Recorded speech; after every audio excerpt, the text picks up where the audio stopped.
Taste the Daily.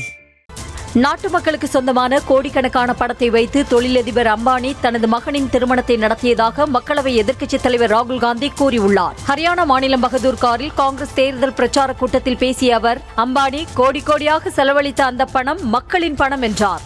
சாதாரண மக்களும் விவசாயிகளும் தங்கள் பிள்ளைகளுக்கு திருமணம் செய்ய வேண்டுமென்றால் வங்கி கடனுக்கு அலைய வேண்டும் என்று கூறிய ராகுல், ஆனால் 25 கோடீஸ்வரர்கள் கோடிக்கணக்கான ரூபாயை திருமணத்திற்கு செலவழிக்கும் ஒரு முறையை மோடி உருவாக்கி வைத்துள்ளார் என குற்றம் சாட்டினார். அக்னிபாத் திட்டத்தை குறை கூறிய ராகுல் காந்தி, ஓய்வூதியம், கேண்டீன் வசதி மற்றும் தியாகிகள் அந்தஸ்தை பறிக்கவே இந்த திட்டத்தை மத்திய பாஜக அரசு கொண்டு வந்ததாக கண்டனம் தெரிவித்தார்.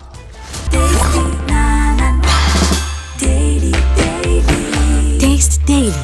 Taste the Daily. செய்திகளை உடனுக்குடனும் துல்லியமாகவும் தெரிந்து கொள்ள சப்ஸ்கிரைப் பண்ணுங்க.